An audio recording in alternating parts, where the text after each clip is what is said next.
Ay, dako. Grabe, dami palang aksidente din ng mga gulong, no? Buti nakakuha ng mga camera.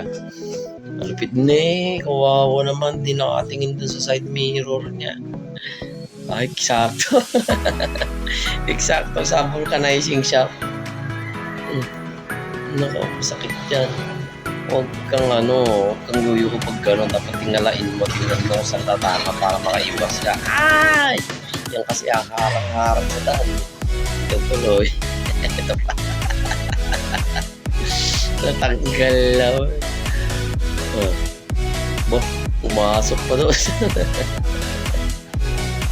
Mostly mga truck, mabibigat yung mga yan, pag natamaan ka niyan, sakit. Wag!